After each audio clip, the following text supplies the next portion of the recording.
सुरुवात करते.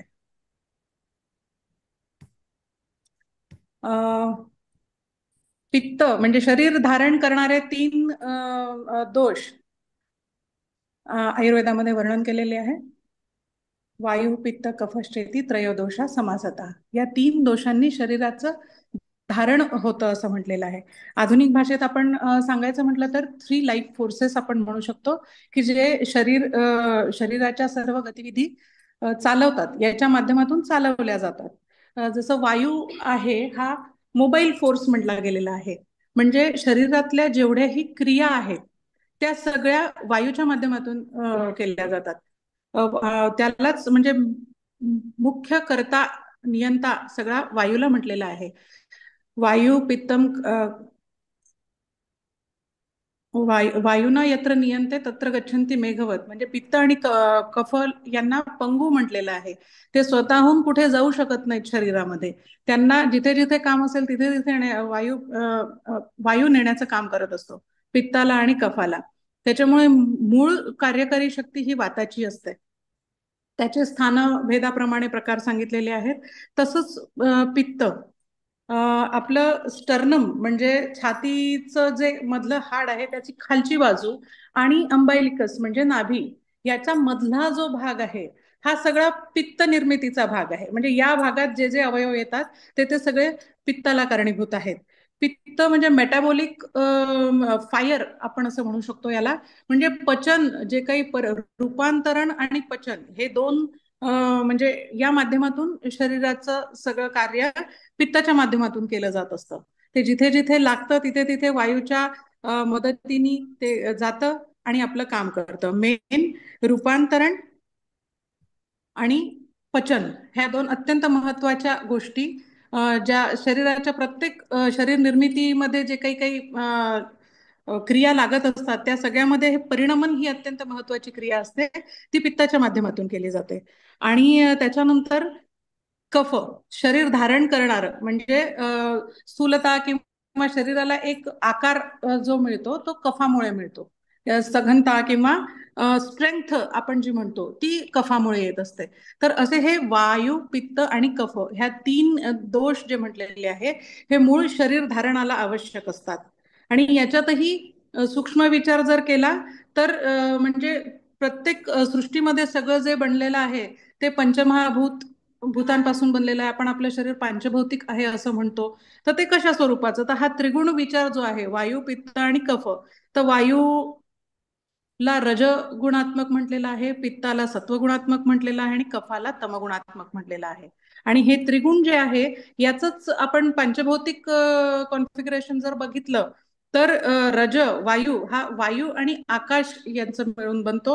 सत्वयुक्त जे पित्त आहे ते तेजाच्या प्राधान्याने बनतं. आणि कफ कफ जो आहे तमगुणात्मक जो आहे तो पृथ्वी आणि जलाच्या आधिक्याने बनतो. असं पांचभौतिक त्याचं कॉन्फिगरेशन सांगितलेलं आहे. कारण याच अनुषंगाने त्याचे पुढचे कार्यही समजण्यास सोपे जातात. जे त्याच्या तन्मात्रा म्हणजे त्याचे जे विषय आपण याच्यासोबत पित्त विकारासोबत मन बघणार आहोत. तर तो मनाचा विषय थोडासा ज्या वेळेला सांगेल त्यावेळेला हा भाग कामात येतो. कारण पंचमहाभूतांच्या पासनं जसं शरीर बनतंय त्याच्या सत्वअंशापासनं म्हणजे अगदी सूक्ष्म अंशापासनं मन बनतं. त्याच्यामुळे आपल्याला हा विचार तिथे पण कनेक्ट होणार आहे. तर असा हा पित्त आहे. याचं स्वरूप आग्नेय सांगितलेलं आहे. आग्नेय म्हणजे उष्ण. अग्नी आपण आत्ताच बघितलं की तेज महाभूत प्रधान असं हे पित्त असतं. त्याच्यामुळे उष्णता आग्नेयत्व हे त्याचं प्रधान प्रधान गुण आहे. आणि त्याच्या अनुरूपच आपण बघतो की त्याचे जे गुण सांगितलेले आहे पित्ताचे उष्ण तीक्ष्ण नंतर लघु विशद म्हणजे एक डोळ्यासमोर आणा की उष्णतेमुळे काय काय होतं. तसे तसे शरीरात त्याचे कार्य सांगितलेले आहेत पित्ताचे. उष्ण आहे म्हणजे कुठलंही आपण बघतो पचन घडवायचं असेल परिणामन किंवा शरीराच्या कुठल्याही क्रिया असतील तर त्याला एक विशिष्ट उष्मा गरजेचा असतो. आणि हा अग्नी जरुरी असतो. एक आयुर्वेदात असं वचन सांगितलेलं आहे, शांतौ अग्ने म्रियते असं म्हटलेलं आहे. म्हणजे हा अग्नी जर शांत झाला तर तेच मरण आहे असं सांगितलेलं आहे. त्याच्यामुळे हा एक विशिष्ट प्रमाणात उष्मा शरीरात असणं आवश्यक असतं, आणि तो आवश्यक असणारा उष्मा हा पित्ताच्या माध्यमातून येत असतो. म्हणजे पित्ताचं ते कार्य आहे की त्या माध्यमातून तो शरीराचं धारण करतोय. आणि नंतर तीक्ष्ण म्हणजे पचन करताना जे गुणधर्म लागतात, प्रत्येक परमाणूचं भेदन करणं आहे, संस्करण करणं आहे, काही जवळ यावे लागतात परमाणू, काही विलग व्हावे लागतात, ही जी प्रोसेस असते पूर्ण शरीर निर्मितीची, त्या याच्यामध्ये हे सगळे गुण कामात येतात. किंवा आपण साध्या भाषेत नुसतं पचन जरी बघायला गेलो तरी पण हे सगळे गुण कामात येत असतात. लघु, विशद, विस्त्र.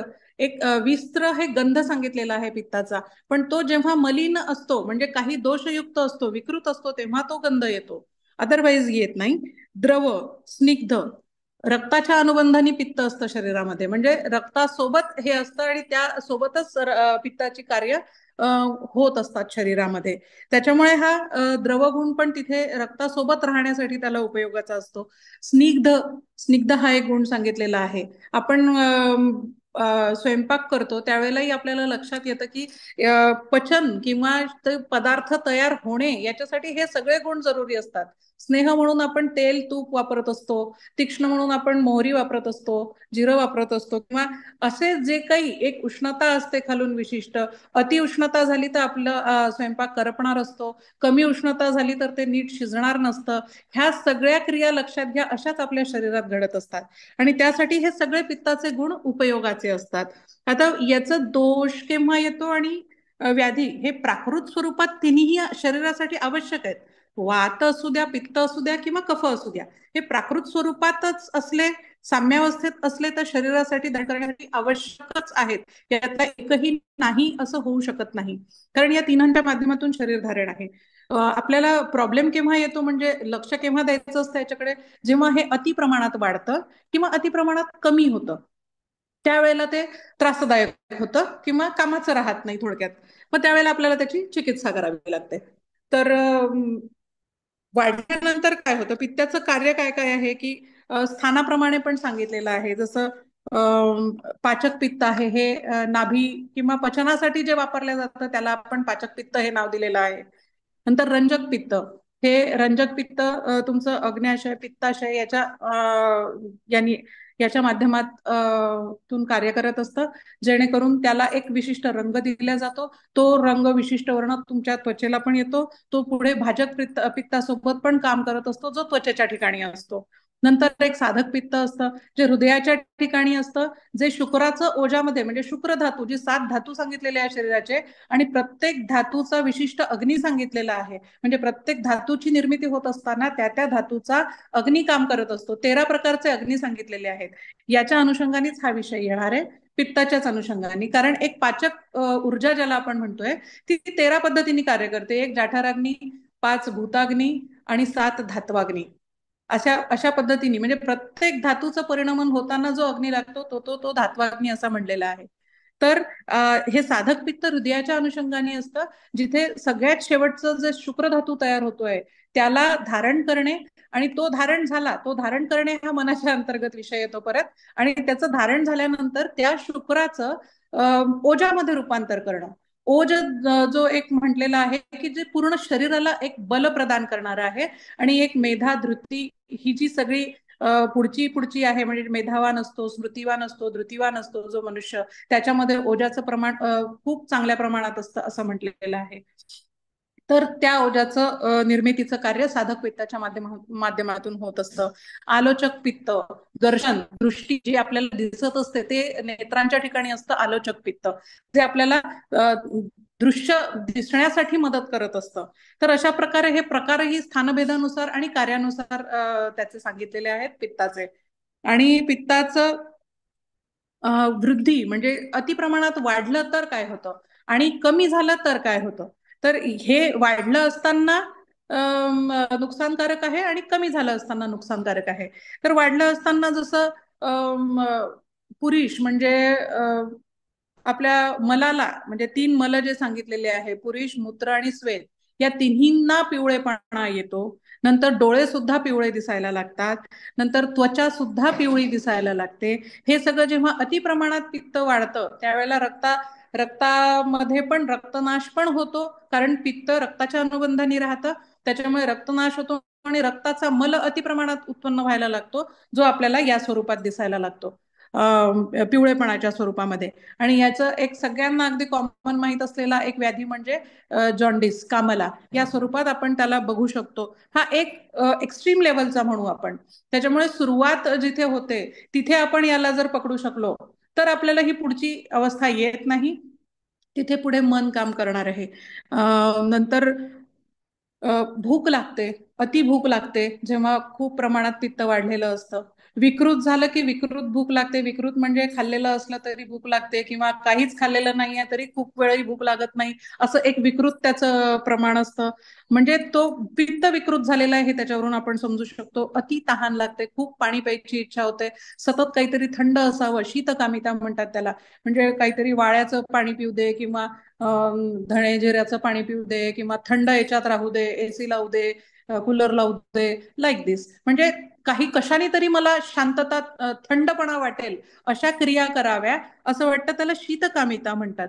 आणि त्याच्यामुळे पित्त वाढल्यामुळे एक आपण एक खूप कॉमन शब्द वापरतो, पित्त खवळलं. पित्त खवळलं म्हणजे काय? तर त्याची जी उष्णता वाढते त्याच्यामुळे रक्त अस्थिर होतं. रक्त म्हणजे आपण त्याची एक एक एक एक स्टेप जर समजून घेतली तर त्या जसं आपण मन किंवा याचं कनेक्शन जोडताना हे समजू शकतो की ज्या वेळेला पित्त वाढलेलं असतं त्यावेळेला साहजिक त्याची गती वाढलेली असते. आणि गती वाढलेली असते त्याच्यामुळे आपण पाल्पिटेशनच्या माध्यमातून ती अनुभवू शकतो. त्या संवेदना, छातीच्या ठिकाणी धडधड होणे, घाबरल्यासारखं वाटणे, असे जे प्रकार होतात हे त्या माध्यमातून आपण समजून घेऊ शकतो. अंततोगत्वा त्याचा नर्व्सवरही जो परिणाम असतो की ती पण अस्थिर होते.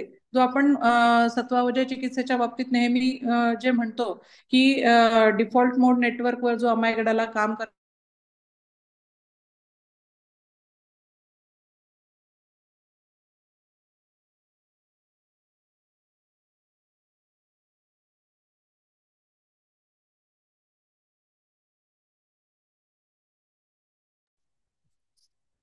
एक लक्षण सांगितलेलं आहे. म्हणजे पित्त खूप वाढल्यामुळे झोपही कमी होते. सतत सतत ते रेस्टलेसनेस आपण ज्याला म्हणतो तो सतत सुरू असतो डोक्यामध्ये. त्याच्यामुळे निद्रा सुद्धा कमी होते.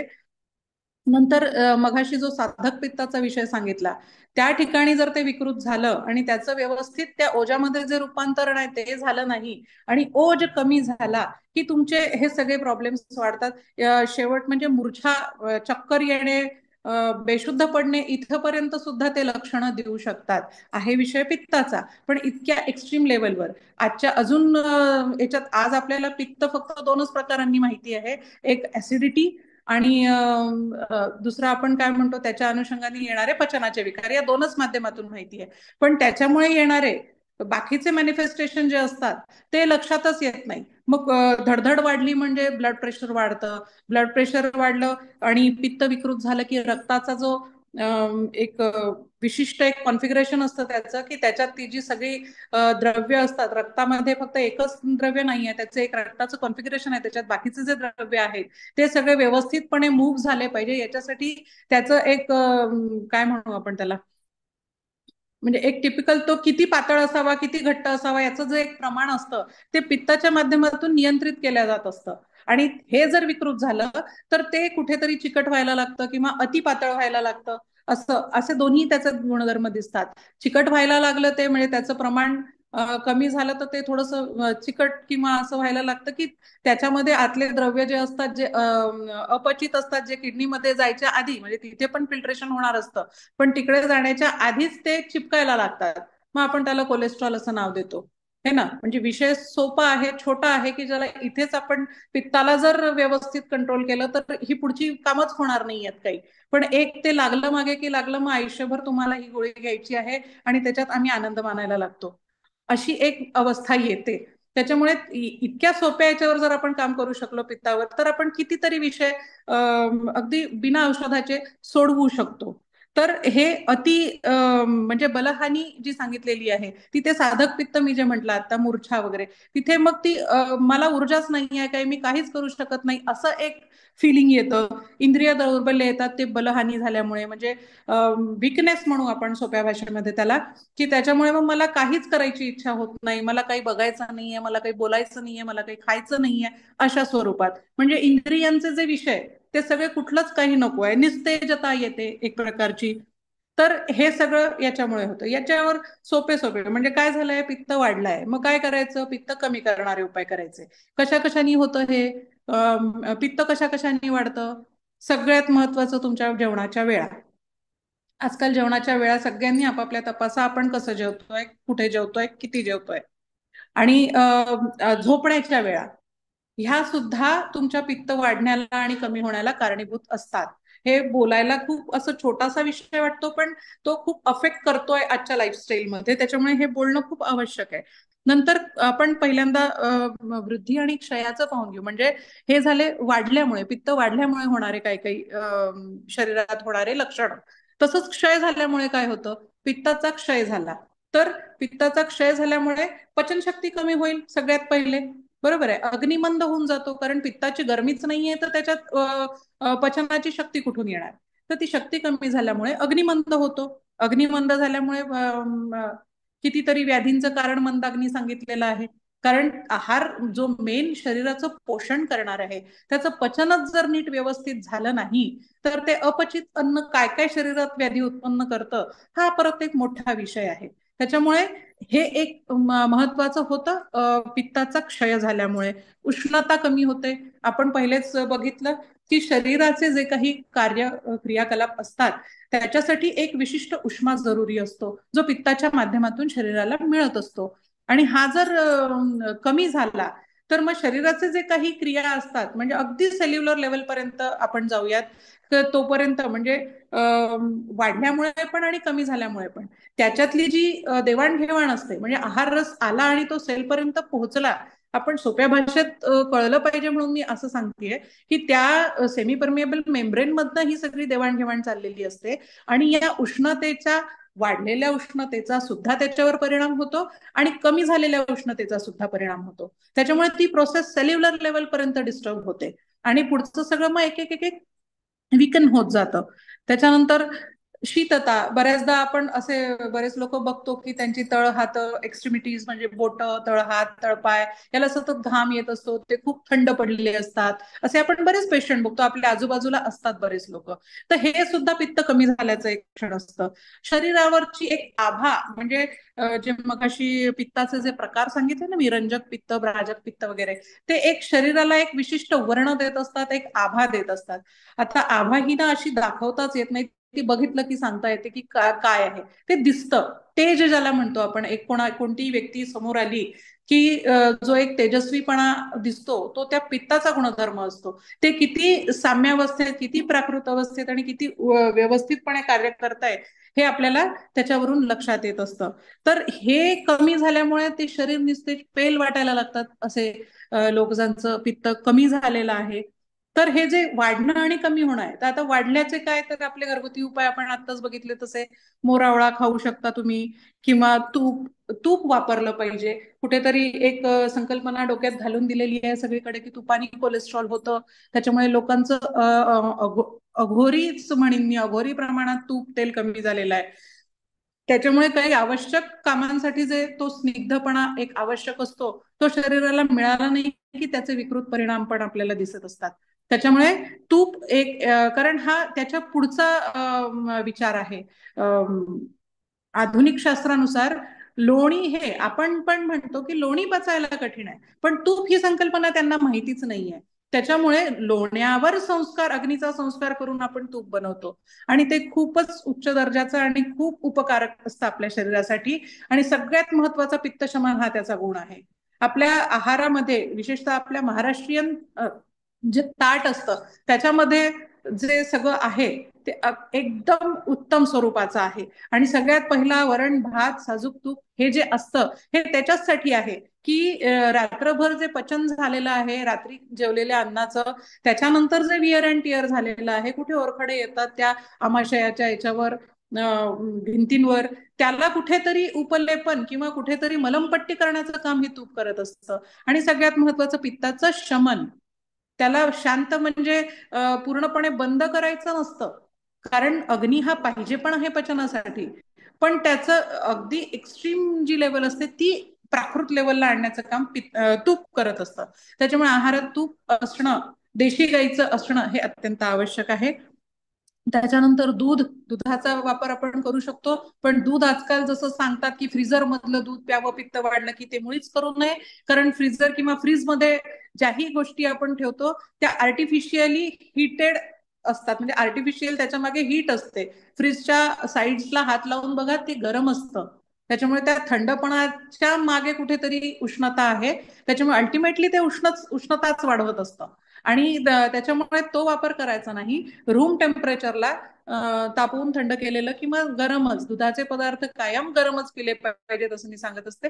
पण त्या केसमध्ये तुम्ही रूम टेम्परेचरचं थंड दूधही वापर करू शकता.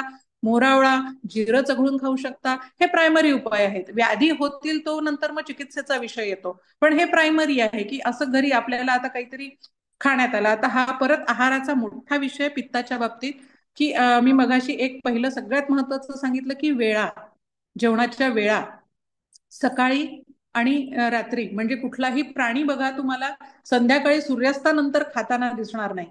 कारण सूर्यशक्ती ही जी आहे ही आपल्याला मेन अग्नी पोचवणार एक महत्वाचं एक, काय म्हणू आपण, दृश्य स्वरूपात दिसणारी देव म्हणा, असं म्हणलं तरी चालेल, इतकं त्याचं महत्व आहे. म्हणून सूर्य जोपर्यंत दिसतोय आपल्याला तोपर्यंत जे काही खायचं आहे ते तुम्ही खा असं सांगितलेलं आहे.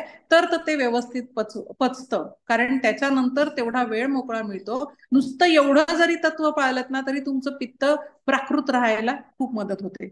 याच्यानंतर ज्या वेळा चुकल्या, आजकालची जी लाईफस्टाईल झालेली आहे की रात्री जागणे आणि सकाळी, आता ज्यांच्या ड्युटीज आहेत त्यांना आपण शक्यतो काही म्हणू शकत नाही. पण माझं जे माझ्याकडे जे पेशंट येतात त्यांना माझं हेच सांगणं असतं की जर तुम्ही भारतात राहत आहात तर भारतातल्याच लाईफस्टाईल प्रमाणे जसं जगू शकाल असे ऑप्शन शोधा. कारण याला काहीच अर्थ नाही आहे तुम्ही इकडे 2-2 वाजेपर्यंत जागून तिकडल्या सकाळच्या लोकांचं काम करायचं आणि आपली प्रकृती बिघडून घ्यायची. याला काहीच अर्थ नाही आहे. इथे सगळ्यात पहिले पित्त विकृत होतं. म्हणून या वेळा पाळणं खूप महत्वाचं आहे. आता ब्रेड अँड बटरचा विषय आल्यावर बऱ्याचदा त्याच्यावर काही बोलता येत नाही, पण प्रयत्न करावा असं मी प्रत्येक वेळेला सांगत असते. आणि त्याच वेळेला जे असे काही आहे की अनअवॉइडेबल आहे की आम्हाला हे असंच स्वरूप आहे, मग त्यावेळेला पण काय सांगायचं, त्यावेळेला पण कसा आहार द्यायचा, मग झोप कशी घ्यायची, हे सगळं शेड्यूल सांगावं लागतं त्या त्यावेळेला त्यांना. तर आणि ज्यांना नाहीये, आता असे सगळ्यांचाच हा विषय नाहीये, त्याच्यामुळे ज्यांचा नाहीये ते जर फॉलो करू शकत असतील, पण उगाच एक लाईफस्टाईल आहे बा असंच चालतं आजकाल, अशा मोडवर जर काही लोक असतील तर त्यांनी वेळीच जागं व्हावं. कारण हे विकृत करण्याकडे जातं सगळं. म्हणजे नुसतं पित्त विकृत होत नाही, एकाच्या अनुबंधाने बाकीचे 2 पण विकृत होत जातात. म्हणजे एक पित्त विकृत झालं की तुमचा वातही विकृत होणार असतो, तुमचं कफही विकृत होणार असतं, एकंदरीत पूर्ण शरीरावर त्याचे परिणाम होणार असतात. आणि याचाच संबंध पुढे मनाशी पण येतोय. म्हणून पहिल्यांदा हे ताळ्यावर आणणं आपल्याला खूप आवश्यक आहे, कारण आपल्या हातात पहिलं हे आहे.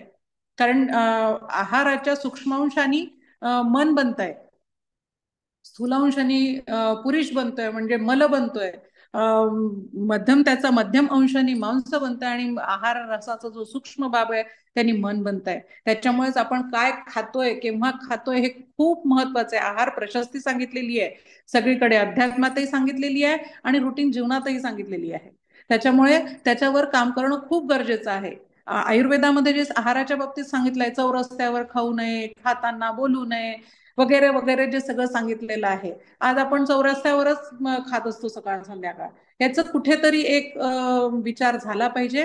कारण ते जे सगळे पदार्थ असतात ते सगळे बघा तुम्ही, सगळे पित्त वाढवणारे आहेत, ज्याच्यामध्ये प्रिझर्वेटिव्ह आहेत, ज्याच्यामध्ये सोडा आहे, हे सगळे पदार्थ तुमचं अल्टिमेटली पित्त विकृत करणारे असतात. वाढवणं एक वेळ समजू शकतं, त्याला कमी करता येईल, हे खाल्लं की वाढतंय, हे खाल्लं की कमी होत आहे. पण विकृत झालं की त्याला चिकित्साच लागते मुळात. मग आता हे चिकित्सा ती म्हणजे विकृत ते होऊन कुठे कुठे काय काय बिघडवत आहे, हा वेगळा विषय होऊन जातो पुन्हा. त्याच्यामुळे आपल्याला तिथपर्यंत जायचंच नाहीये. त्याच्यामुळे याच्यावर काम करणं खूप आवश्यक आहे. आहाराच्या बाबतीमध्ये काय काय खाल्ल्यानी, आजकाल स्पायसी फूड, जंक फूड, हे सगळे माहितीतले नावं झालेले आहेत म्हणून जास्त डिटेल जात नाही. पण आहारामुळेच मन बनतंय, आहारामुळेच शरीर बनतंय. त्याच्यामुळे याच्यावर खूप सूक्ष्मपणे आपण विचार करणार. सकाळी उठल्यापासून तर संध्याकाळी 6 पर्यंत, म्हणजे सूर्योदयापासून तर सूर्यास्तापर्यंत हा आहाराचा कालावधी आहे. ह्याच्या वेळेला आणि त्याच्यातही सगळ्यात महत्वाचं लक्षात ठेवायचं आहे की जेव्हा भूक असेल आणि जेवढी भूक असेल तेवढंच खायचं आहे. आपण अध्यशन करतोय म्हणजे समजत नाही कुठेतरी. मी मगाशी जे म्हटलं की बुद्धीवर त्याचा जो परिणाम होतो, तर त्यावेळेला आपल्याला कळत नाही काय योग्य काय अयोग्य याचा विचार. त्या जर तो अमायगडाला अति अस्वस्थ असला, तुमचा भावनिक मेंदू जर अति अस्वस्थ असला, तर तो तुम्हाला निर्णय घेऊ देत नाही. तुम्हाला कळतंय की हे करणं योग्य नाही आहे, पण बुद्धीवर मानस म्हणजे भावनिक मेंदू हावी होऊन जातो आणि तुम्हाला जे करायचं नाही, हे आवडतं मला, हे खायचंच आहे, भले तुमचं जेवण झालेलं असेल. त्याच्यामुळे याच्यावर विचार करणं खूप आवश्यक आहे की त्याला आपल्या निश्चयात्मक जी बुद्धी म्हटलेली आहे तिला कसं कार्यान्वित करायचं रिगार्डिंग डाएट. म्हणजे ओबेसिटी किंवा वजन जे जास्ती वाढतं त्याच्यामध्ये काय विकार येतात, नुसतं पित्त जे मी आता बोलतीये सगळं, याला सुद्धा कसं कंट्रोल करायचं, याला आपण आपल्या मनाच्या निग्रहाने सुद्धा याच्यावर सगळा कंट्रोल करू शकतो. त्याच्यामुळे याच्यावरही आपण आता मनाच्या बाबतीत जेव्हा आपण सुरू करू तेव्हा त्याच्यावर मी बोलणारच आहे. तर ते आवश्यक आहे. आणि आहारावर मला मनाचं नियंत्रण पाहिजे की काय खाल्लं की मला त्रास होतो. त्याच्यात मनाची एकाग्रता साधेल, तुम्हाला कळेल की कशामुळे काय होत आहे. ह्याच्यासाठी पण मनाची एकाग्रता पाहिजे की कुठल्या माझे विकार, मला काय सहन होतंय, मला काय सहन नाही होते, माझं मला कळावं का नको. मला माझंच कळलं पाहिजे की मला काय खाल्ल्याने त्रास होतो, लिंबू खाल्ल्याने मला त्रास होतो की मला वांग खाल्ल्याने त्रास होतो, हे माझं मला कळायला हवं का नको. तेवढी सूक्ष्मता माझ्या शरीराची मला कळायला हवी का नको, ते कळलं पाहिजे. आणि तेवढं आपल्याला आपण हे सगळे ध्यान या अंतर्गत जे ध्यानाचे प्रकार सांगतो सत्वावजय चिकित्सेमध्ये, त्या माध्यमातून ही सूक्ष्मता येते आणि तुम्हाला कळू लागतं की मला काय केल्याने त्रास होतो, काय केल्याने होत नाही. तर हा जो एक प्रकार आहे हा वाढवणे, फ्रंटल कॉर्टेक्स मध्ये तुमचा हा असतो ज्याला वैचारिक मेंदू आपण म्हणतो, त्याला क्रियान्वित कसं करायचं ते आपल्याला या आपले सगळे जे सत्वावजय चिकित्सेमध्ये आपण ध्यान प्रकार सांगतो प्रत्येक व्याधीला अनुसरून, त्याचा तिथे खूप उपयोग होतो. आणि आपण बिना औषधाचा याच्यावर खूप छान पद्धतीने काम करू शकतो. तर असं अशा प्रकारे हे पित्त जे आहारावरही तेवढंच डिपेंड आहे, पाणी पिणे याच्यावरही तेवढंच डिपेंड आहे. तुम्ही पाणी किती पिताय, कसं पिताय, याच्यावरही डिपेंड आहे. याच्या परत एक फ्रीज घरात आणा, मोठ्या कंपनीचा आणलाय, आपल्याला सगळ्यांना सांगायचं आहे तेवढ्यासाठी, आणि त्याचा प्लग न लावता ठेवा, इतकं सोप्या भाषेत त्याच्यावर बोलता येईल. म्हणजे थोडक्यात काय तर फ्रीजचा वापर जितका कमीत कमी करता येईल तितका कमीत कमी करा. तो पाण्याच्याही बाबतीत असेल, तो काही अन्न साठवण्याच्या बाबतीतही असेल. असं कुठलंच हे नाही आहे की, आणि तेवढ्या याच्यात तो सपोर्ट करत नाही कधीच. त्याच्यात ठेवलेलं सुद्धा त्याची ती नासण्याची प्रक्रिया सुरूच राहते आणि आपण 8-8 दिवस ठेवून त्याच्यातला वापरत असतो. इव्हन भाजी सुद्धा ठेवू नका, जर ज्यांना शक्य आहे, ज्यांना जर 2-2 दिवसाची भाजीची फ्रीजमध्ये न ठेवता आपण वापरू शकतो, तर तसा प्रयत्न करा. फ्रीजचा वापर कमीत कमी करा. हे सगळ्यात महत्वाचं कारण आहे तुमचं पित्त विकृत करणार. आणि त्याच्यामुळे जे काही तुम्ही थंड खाताय त्याच्यामुळे त्या थंडानी सुद्धा म्हणजे अग्नी पेटलेला आहे आणि त्याच्यावर आपण थंड टाकू तर तो अग्नी पेटणार आहे का विझणार आहे, इतकं सोपं आहे हे. त्याच्यामुळे पाणी सुद्धा शक्यतो फ्रीज मधलं प्यायचं नाहीये. सकाळी उठल्याबरोबर अगदी एक आजकाल सवय लागलेली आहे त्याला, अगदी 2-2 लिटर पाणी सकाळी प्यायचं, त्याच्याशिवाय होणार नाही. असं असं काही नाहीये. ही संकल्पना डोक्यातनं काढा. योगामध्ये जे सांगितलेलं आहे ते ब्राह्ममुहूर्तावर सांगितलेलं आहे. ब्राह्ममुहूर्त म्हणजे सूर्योदयाच्या आधी 2.5 ते 3 तास, म्हणजे साधारण ती 3:30 ते 5चा हा जो वेळ असतो याला आपण ब्राह्ममुहूर्त म्हणतो. आणि या ब्राह्ममुहूर्ताच्या वेळेला पोषण जल सांगितलेलं आहे, जे तापवून थंड केलेलं आहे. श्रुतश्रित जल, कोष्ण श्रुतश्रित जल म्हणतात त्याला, म्हणजे तापवून थंड केलेलं जल, हे घ्यायचं सांगितलेलं आहे. मग ते पाणी तापवायसाठी तुम्हाला अजून त्याच्या आधी उठायला नको. मग आपलं हे सगळं साधत असेल तर तुम्ही तेवढं पाणी प्या. नाही तर प्रकृतीप्रमाणे, वात प्रकृतीला तेवढं लागत नाही, पित्त प्रकृतीला थोडं लागतं कारण उष्णता असते, आणि कफ प्रकृतीला मुळीच लागत नाही. आणि ते पाणी पिल्यामुळे तुम्हाला शौचाला होते, ही एक संकल्पना थोडी डोक्यातनं काढली पाहिजे. कारण आपल्या इतकं ते मनी मानसी भिनलेलं आहे की ते पाणी पिल्यामुळे शौचाला होते सकाळी. काहीच तसा अर्थार्थी संबंध नाही. एक थोडं पाणी पिलं की ते पचून पहिले त्याच्यावरच काम करायला शरीराला वेळ लागतो. कारण ते काही पाईपलाईन लागलेली नाहीये की जसं आपण एखादी पाईपलाईन स्वच्छ करतोय आणि मोठ्या पाण्याचा त्याच्यावर मारा टाकलेला आणि ते स्वच्छ होत आहे. अशा पद्धतीने काम नाहीच होत ना कधी शरीरामध्ये. बरोबर. त्याच्यामुळे ते त्यावेळेला किती पाणी प्यायचं. कारण सकाळी तुमचा अग्नी वाढायला लागलेला असतो. सकाळ सूर्योदय झाल्यानंतर अग्नी तो सूर्यनारायण आलेला आहे, तो तुम्हाला अग्नी देतोय. शरीरातलं सगळं पचन झालेलं आहे, त्याच्यामुळे अग्नी प्रज्वलित झालेला आहे. तर त्याच्यावर आपण पाणी टाकू तर तो अजून विझून जातो. मग त्याच्यावर आपण अजून काय काय काय काय टाकत राहतो, चहा टाकतो, कॉफी टाकतो, है की नाही. त्याच्यामुळे ते सगळं किती त्याला संदूषण करणारं पाहिजे ना. म्हणजे तो जो एक स्फुल्लिंग आहे ते चेतून त्याचा अग्नी झाला पाहिजे. म्हणजे आधी कापसाचं थोडासा हे टाकायचा, बारीक बारीक काडी वगैरे हे टाकायची, आणि मग तो जसा अग्नी प्रज्वलित करतात यज्ञामध्ये, तशा प्रकारचं आपल्याला त्याला चेतवलं पाहिजे. तर ते हे पाणी सकाळचं जे आजकाल झालेलं आहे 4-4 लिटर, किंवा दिवसभरात तुमच्या 8 बॉटल संपल्या पाहिजे असं काही नाही आहे. तुमची शरीराची क्षमता बघा. तुमचं शरीर तुमच्याशी बोलत असतं, तुम्हाला सांगत असतं तुम्हाला पाण्याची किती गरज आहे. तहान लागणे हा शब्द सुद्धा आजकाल विस्मृतीत गेल्यासारखा झालेला आहे का असं वाटायला लागतं. अनलेस अँड अंटिल ते अशा ठिकाणी चालले जातील की जिथे कशाचीच सोय नाही. अदरवाईज इतकं सगळं एसी मध्ये तुम्ही बसता, त्याच्यामुळे त्याची नीड कमी होते. मग ते जबरदस्तीने प्या, पण त्याच्या शरीरावर पण परिणाम होत असतात ह्याचा विचार केला जात नाही. त्याच्यामुळे जेवताना पाणी प्यावे की नाही एक प्रश्न आहे. तर जेवताना पाणी प्यायचं आहे, पण थोडस लागेल असं, म्हणजे त्याचं क्लेदन होण्यासाठी जेवढं लागेल. जसं त्याच्यासाठी एक मी उदाहरण सांगते बघा. आपण मिक्सरच्या पॉटमध्ये चटणी बनवतो, तर त्या चटणी बनवताना त्याच्यात मिरची टाकतो, अद्रक टाकतो, लसूण टाकतो, खोबरं टाकतो, आणि काय काय टाकतो. हे सगळ्याचं हे वेगळं आहे. हे सगळं फिरवलं तर सगळं एकसाथ बारीक होत नाही. आपल्याला त्याच्यात थोडंसं पाणी घालावं लागतं.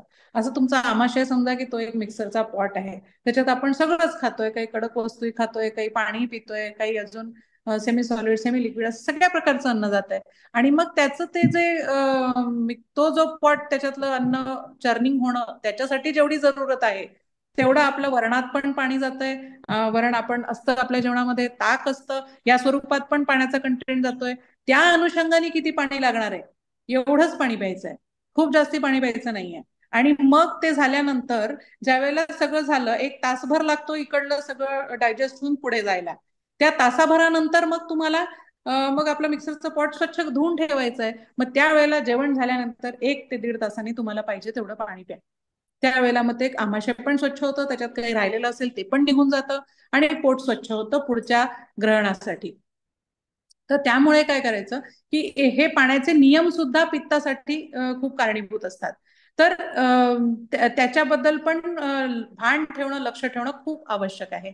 आता आपण मनाबद्दल बोलताना मन्यते बुद्धते अनेन इति मनः असं म्हटलेलं आहे. म्हणजे आपल्याला जे ज्ञान होतं, कुठल्याही गोष्टीचं जे ज्ञान होतं ते मनाच्या माध्यमातून होत असतं. त्याच्यामुळे त्याला मन म्हटलेलं आहे. दश दश इंद्रिय अध्यक्ष असं म्हटलेलं आहे मनाला. दश इंद्रिय जी म्हटलेली आहे, 5 ज्ञानेंद्रिय आणि 5 कर्मेंद्रिय, या माध्यमातून आपल्याला ज्ञान होत असतं. तर हे ज्ञान करून देणारा म्हणजे आपल्या याच्यामध्ये जी संकल्पना सांगितलेली आहे की आत्मा, हे ज्ञान करून घेणारा कोण, या शरीरात राहणारा कोण, बघणारा कोण. तर ही एक संकल्पना आहे की आत्मा एक एक वेगळी व्यक्ती आहे, मी पाहत नाही आहे, कोणीतरी तिसरीच व्यक्ती आहे. तिसरी व्यक्ती म्हणजे काय आहे ते, याचाच शोध आहे हा सगळं आयुष्य म्हणजे. तर तो आत्मा जो आहे त्याच्यापर्यंत हे जर ज्ञान पोचवायचं आहे, मी काय बघतीये, मी काय बोलतीये, मी काय ऐकलंय, मी कशाचा वास घेतलाय, मला कशा कशाचा स्पर्श होतोय, याचा आपण पुढे आपल्या ध्यानामध्ये पण वापर करून घेणार आहोत किंवा घेतो. त्याला आपण साक्षी ज्ञान, एकाग्रता ध्यान, समग्रता ध्यान या अंतर्गत सुद्धा या गोष्टींचा विचार येतो की माझ्या इंद्रियांद्वारे मला काय काय विषयांचं ग्रहण होत आहे. आणि याच्यामध्ये एक मेन महत्वाचा मधला पार्ट मनाचा असतो. आत्मा मनसा संयुज्यते मन इंद्रियेण इंद्रियार्थवान. म्हणजे मन आणि म्हणजे विषय, विषय हे सगळे जे आहे शब्द स्पर्श रूप रसगंध, मी काय विचार करते, मी काय बघतेय, मी काय बोलतेय, मला कशाचा स्पर्श होतोय, मला कशाचा वास येतोय, ह्या सगळ्या गोष्टींचं ज्ञान मन आत्म्यापर्यंत केव्हा जातं, जेव्हा मन त्याच्याशी संलग्न असतं. अंतःकरण चतुष्टय हे सांगितलेलं आहे वेदांतामध्ये, वेदांताच्या विचारामध्ये. म्हणजे त्याच्यामध्ये मन, बुद्धी, चित्त आणि अहंकार याला अंतःकरण चतुष्टय म्हटलंय. म्हणजे मनाची जी 4 प्रकारची कार्य म्हणून आहे त्या कार्याप्रमाणे त्याला ही नावं दिलेली आहेत. तर त्याच्यातलं जे हे मन आहे ते आत्म्याशी जेव्हा संयोग, आपण हा विषय असा थोडा समजून घेऊ शकतो की ज्यावेळेला आपण एखादं पुस्तक वाचत असतो त्यावेळेला एकदा वाचून होतं, पण पुढच्या वेळेला परत वाचायला घेतलं की त्याच्यात काहीतरी आपल्याला नवीन कळतं. मग त्याच पुस्तकामध्ये काहीतरी नवीन घातलंय का, परत छापलंय का, कोणीतरी लिहिलंय का, नाही. पण त्या पहिल्यांदा वाचताना तो विषय सुरू असताना माझ्या मनात कुठले तरी भलते विचार सुरू होते, माझं मन तिथे एकाग्र नव्हतं, त्याच्यामुळे मला तो विषय त्यावेळेला कळला नाही. आणि आता तो मन आणि आत्मा असं संयुक्त होतं, त्याच्यामुळे मला हा विषय कळला. असं आपण बऱ्याचदा नोटीस करतो की अरे हे मागच्या वेळेला मला समजलं नाही, आता समजलं. तर मागच्या वेळेला का समजलं नाही, आता का समजलं, आता ती एकाग्रता होती, त्यावेळेला ती नव्हती. हा एक सोपा विषय आहे. त्याच्यामुळे हे असं मन सतत एकच आहे, ते अणु आहे, खूप सूक्ष्म आहे, ते खूप वेगवान गती सांगितलेली आहे. चंचलम ही मन कृष्ण प्रमाथी बलवत दृढम गीतेमध्ये सांगितलेलं आहे.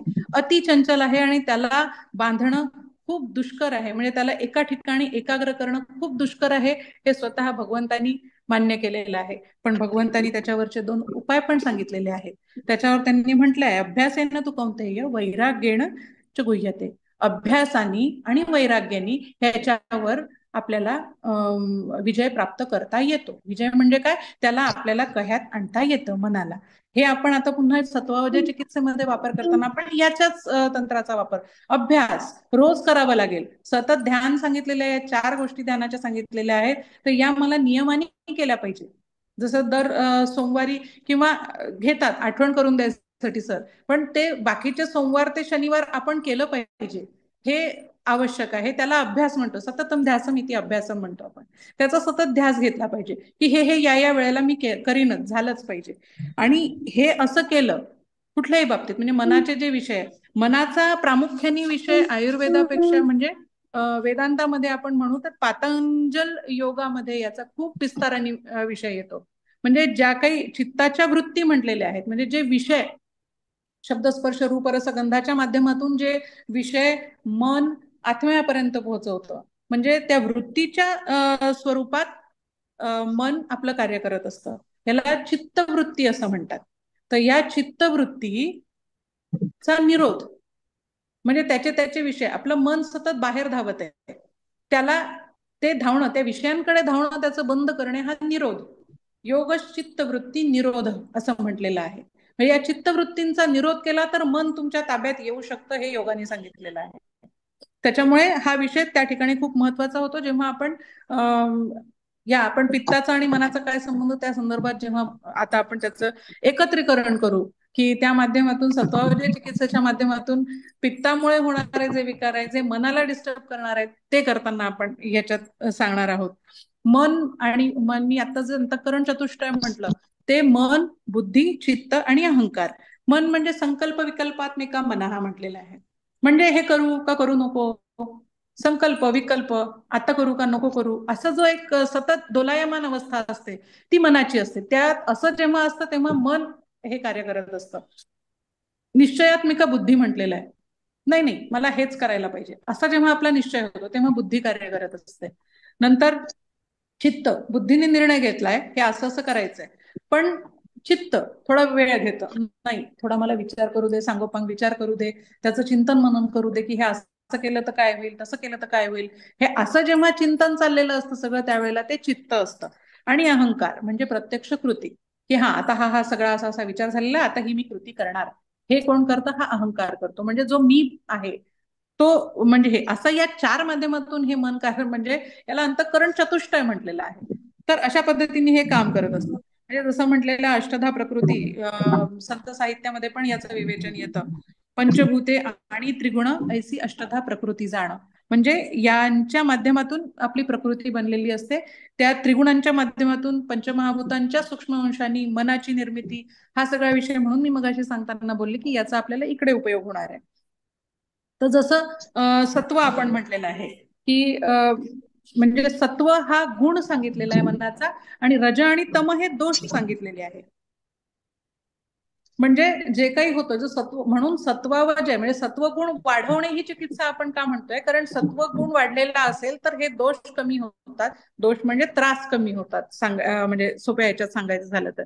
तर सात्विक प्रकृती किंवा याच्यामध्ये आपण काय म्हणतो की त्याचे काही काही सांगितलेले, असत्य न बोलणे, गोड बोलणे, म्हणजे न्यायाची रुची आपला, म्हणजे तेव्हा मन मानत असतं की नाही हे योग्य नाहीये, याला हा अन्याय होतोय, न्याय झाला पाहिजे. नंतर सुखदुःखाला समभावानी बघणं, हे जे असतं हे सत्वगुणाच्या वृद्धीमुळे होत असतं. आणि जे काही आपण काम करत असतो त्याच्या मागे अशी कुठलीच भावना नसते की मला हे मिळालं पाहिजे, मला ते मिळालं पाहिजे, मी माझं काम करतोय, हे सत्वगुणाचं आहे. काय फळ मिळेल न मिळेल हे याच्याबद्दल ते विचार करत नाहीत. तर हे सत्वगुण असतो. आणि हे असं जेव्हा होतं त्यावेळेला आपण त्या मनाला थर्ड पार्टी अप्रोच देत असतो, आणि आपण बाकीचे विषय बंद करत असतो त्यावेळेला, आणि एकच गुण वाढवत असतो जो उपयोगाचा आहे. आणि रजस प्रकृती जी असते, जे दोष सांगितलेले आहे, रज आणि तम हे दोष सांगितलेले आहे. तर रजामध्ये काय असतं की खूप चलबिचल असते, नंतर सतत इकडे फिर तिकडे फिर उगाचच, नंतर अधीरता असते, एक हे केव्हा होईल काय होईल याची रेस्टलेसनेस, मगाशी जे बोलले मी, तो एक असतो. आणि नंतर अं, ढोंग दंभ ज्याला म्हणतो तो एक रजस प्रकृतीमध्ये असतो. क्रोध असतो, नंतर मोह असतो. हे सगळे रजाचे पण गुण येतात. आणि नंतर तमस प्रकृतीमध्ये रज आणि तम हे दोन्ही दोष सांगितलेले आहे. म्हणजे याच्यामुळे ते जर विकृत स्वरूपात असतील तर आपल्याला त्याला कमी करून सत्वाकडे त्याचं हे करायचं असतं. म्हणजे एकच कुठल्याही प्रायोरिटीनी नसतं, तिन्ही कॉम्बिनेशन असतात. रजस प्रकृती असली तरी त्याच्यामध्ये सत्वगुण पण असतो आणि तमगुण पण असतो, पण रज प्राबल्याने असतो. असं तिन्ही याच्यामध्ये तिन्ही पण असतात, फक्त त्याचं प्रमाण कमी जास्त असतं. तर जे जास्ती आहे त्याला कमी करणे आणि सत्व वाढवणे हे तिन्ही याच्यात अपेक्षित असतं. आणि तम याच्यामध्ये जसं अविवेक असतो, अकुशलता असतं, काहीच जमत नाही, हे करू का ते नको, आळस असतो, काहीच करायची इच्छा नसते. हे मी थोडेसे प्रामुख्याने दोन चार असे सांगते आहे. तर हे असे सगळे त्याचे गुणधर्म असतात, त्या माध्यमातून आपल्याला याच्यावर विचार करायचा आहे. आणि पित्तामुळे आपण जे म्हटलं की पित्त तपसंतापे पित्त म्हटलेलं आहे. म्हणजे त्यांनी काय होतं, आता आपण त्याच्या चिकित्सेच्या याच्यावर थोडासा बोलू. चिकित्सा आपल्या ध्यानाच्या माध्यमातून कसं होतंय ते की चंचल म्हटलेलं आहे त्याला. आणि ही चंचलता जेव्हा पित्त वाढतं त्यावेळेला ही चंचलता अजून वाढते, आणि त्याच्यामुळे वातही वाढतो, आणि तो परत सगळं अस्ताव्यस्त करतो. त्याच्यामुळे आपल्याला प्राणायाम हा सुद्धा एक महत्वाचा त्याच्यावर आहे, कारण पित्तामुळे वात वाढलेला आहे. मग पहिले जो दुसरा वाढलेला आहे त्याला नियंत्रणात आणूया, आणि त्याच्या माध्यमातून याला नियंत्रणात आणूया. त्याच्यामुळे प्राणायाम हा सुद्धा एक महत्वाचा त्याच्यावर. आपण जे श्वासाचे हे सांगतो, दीर्घ श्वसन करा असं सांगतो आपण, ज्या वेळेला खूप इरिटेटेड म्हणजे खूप क्रोध आलेला असताना आपण पहिले सांगतो की दीर्घ श्वसन करा. आणि क्रोध आलेला असताना कुठलीही प्रतिक्रिया पहिले 10 सेकंद देऊ नका, हे आपण असं सांगतो. आपण कशासाठी सांगतो, त्याच्यासाठी.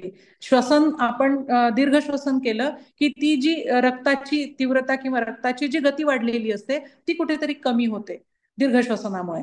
आणि ती गती कमी झाल्यामुळे अर्थातच पित्ताचं पण थोड्या एक सूक्ष्म प्रमाणात शमनाला सुरुवात होते. आणि क्रोधामुळे किंवा या पित्ताच्या क्रियेमुळे जे काही स्त्राव, कारण या प्रत्येकाचा शरीराच्या अंतर्गत जे काही मेंदूमध्ये स्त्राव स्त्रवतात, त्याला आपण हार्मोनल हे म्हणू, की त्या माध्यमातून म्हणजे इलेक्ट्रिसिटी जी ही असते सगळीकडची, ती म्हणजे इलेक्ट्रिक करंट्स जे असतात ज्या माध्यमातून न्यूरॉन्स काम करतात, तिथे जे काही स्त्राव स्त्रवले जातात ते अतिमात्रेत स्त्रवले जातात, आणि त्याला कुठेतरी आपण या ध्यानाच्या माध्यमातून कंट्रोल करू शकतो. म्हणजे दीर्घ श्वसन जे करायचं आहे ते दीर्घ श्वसनामुळे शांतता आली की शांतता झाली की आपोआप पित्त पण कमी होणार असतं. आणि हे कुठेतरी आपण ध्यानाच्या माध्यमातून या गोष्टी साधू शकतो. न्यूरोप्लास्टिसिटी एक विषय आपण नेहमी बोलतो, त्या माध्यमातून आपण हे काम करू शकतो. तर आपण मगाशी जे म्हटलं की त्याच्यानी काय काय हे होतात, वाढतात, तर त्याला आपण आता चिकित्सा किंवा याच्यात कसं घ्यायचं.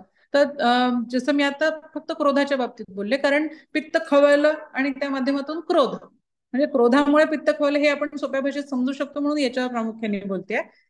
ज्यावेळेला राग किंवा क्रोध वाढलेला असतो, तर त्यावेळेला पहिले तर जे न्यूरॉन्सवर त्याचा परिणाम होतो, त्याच्यामुळे जी उष्णता, राग वाढला, मनोवृत्तींचा रक्तावर परिणाम होतो, हृदयावर परिणाम होतो, आणि त्या माध्यमातून जे आपण मगाशी चेन बघितली, हृदय धडधडायला लागतं, छातीत दाटल्यासारखं होतं, घाबरल्यासारखं वाटतं, हार्टबीट्स वाढतात, आहे की नाही. तर या माध्यमातून म्हणजे रक्ताचं हालचाल वाढलेली आहे, त्याच्यातली उष्णता वाढलेली आहे, आणि ती उष्णता वाढल्यामुळे उष्णता अतिप्रमाणात झाली तरी, जसं आपण आजकाल जर इलेक्ट्रिकच्या माध्यमातून बघायला गेलो, तर जिथे आपण मोबाईल चार्जिंगला लावलेला आहे, ऑल ऑफ सडन त्याच्यामध्ये जर खूप जास्त संवेगाने ती इलेक्ट्रिसिटी आली, किंवा दूरदर्शन संचामध्ये आपण बघतो की त्याच्यामध्ये जर प्रमाणापेक्षा जास्त इलेक्ट्रिक फोर्स आला, तर ते इन्स्ट्रुमेंट खराब होतं, हे आपण प्रत्यक्षात बघतो की नाही.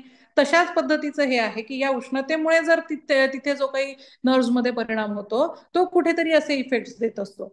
त्याच्यामुळे आपल्याला त्याला कंट्रोल करणं खूप आवश्यक असतं. आणि त्याचं सगळ्यात महत्वाचं, सगळ्यात पहिलं आपण जे करतो की त्याला दीर्घ श्वसन द्यायचं, एक 10 सेकंद मोजून.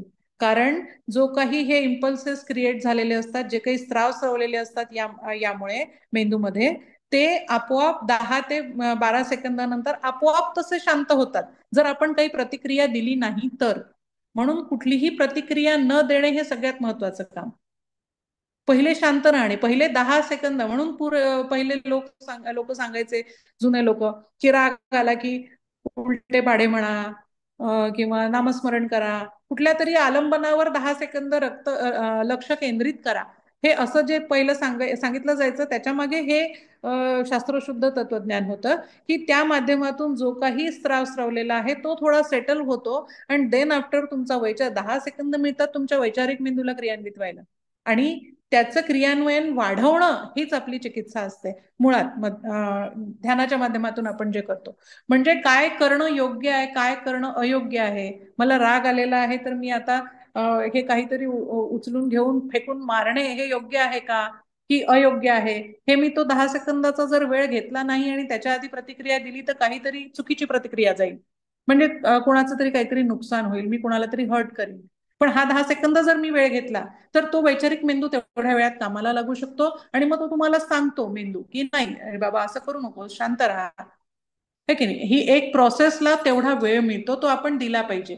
म्हणून सगळ्यात महत्वाचं की स्वीकृती. आपण प्रत्येक वेळेला सत्वजे चिकित्सा करताना जे सांगत असतो, की ज्या काही संवेदना आहेत, साक्षी ध्यान करताना स्पेशली आपण जे सांगतो, की त्याला कुठलीही प्रतिक्रिया द्यायची नाही आहे, की हे योग्य आहे की अयोग्य आहे, की हे चांगलं आहे का वाईट आहे.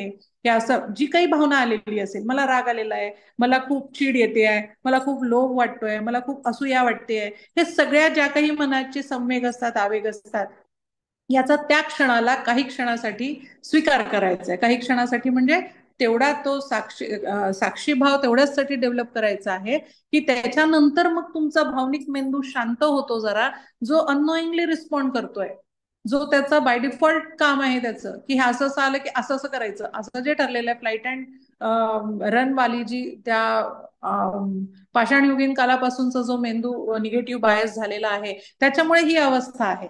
पण त्याला आपल्याला प्रयत्नपूर्वक शिकवायचं आहे, आणि काय चांगल्या गोष्टी या शिकाव्याच लागतात. त्याच्यामुळे त्याच्यासाठी अभ्यास आणि वैराग्य. वैराग्य म्हणजे त्या गोष्टी, ज्या गोष्टी नाही आहे त्याच्यापासून वैराग्य, म्हणजे ती नाही करायची. जसं मला दुपारी 2 वाजता जेवलं की पित्त वाढतं, मग मी 2 वाजता न जेवणे, याच्यासाठी 2 वाजता जेवण्यासाठीच मी वैराग्य धारण केलंय. अशा स्वरूपात समजून घ्यायचा आहे हा विषय. थोडासा साक्षीभाव त्या संदर्भातच समजून घ्यायचा आहे, की त्या त्या गोष्टी त्या त्या स्वरूपात मला स्वीकार करायच्या आहेत. हे असू शकतं ना, कधीतरी मी उदास असू शकते, कधीतरी मला राग येऊ शकतो, कधीतरी मला असूया वाटू शकते, कधीतरी एखाद्या गोष्टीचा लोभ होऊ शकतो. या नैसर्गिक भावना आहेत आपल्या मनाच्या, शरीराच्या. पण त्याला त्या त्रासदायक न होतील इथपर्यंतच असायला हव्यात. त्याचा त्रास, आणि या त्रासदायकच भावना असतात म्हणूनच त्याला कंट्रोल करायचं असतं. काही आयुर्वेदामध्ये धारणीय अधारणीय वेग सांगितलेले आहेत, हे याच संदर्भात आहेत. तर मनाचे जे वेग आहेत त्याला जे उपकारक असतील तर त्याला होऊन द्यायचे आहेत, आणि जे उपकारक नाही आहेत त्याचं धारण करायला सांगितलेलं आहे. असे काही वेग सांगितलेले, तो परत वेगळा विषय होऊन जाईल. आपल्याला आता इथे फक्त पित्ताच्या बाबतीत आणि मनाच्या बाबतीत आपण बोलतोय, म्हणून मी एवढंच सांगते की त्या संवेगांचे जे काही परिणाम होतात ते त्याचे त्याचं काही धारण करणं आवश्यक असतं काही काळासाठी. आणि मग हळूहळू ती सवय लागली की मग आपला वैचारिक मेंदू कामाला लावायचा आहे आपल्याला या माध्यमातून. जसं मगाशी सांगितलं की क्रोध आला की आपल्याला 10 सेकंद शांत राहायचंय, दीर्घ श्वसन करायचं आहे, आणि नंतर मग हे प्रत्यक्ष ज्या वेळेला कृती होतीये. पण तो क्रोध, एकाग्रता ध्यान, समग्रता ध्यान, की ज्या माध्यमातून स्वीकार, पहिले शांतता तर पाहिजे त्याला, कुठेतरी चार्जिंग, जसं मोबाईल डिस्चार्ज झाला की आपण पटकीने धावतो मोबाईलला चार्ज करायला, तसं हे जे ध्यान प्रकार आहेत सगळे, काही ध्यान आहे जसं साक्षी ध्यान, हे कायम तुम्हाला बुस्टिंग असतं, म्हणजे चार्ज करणारं असतं.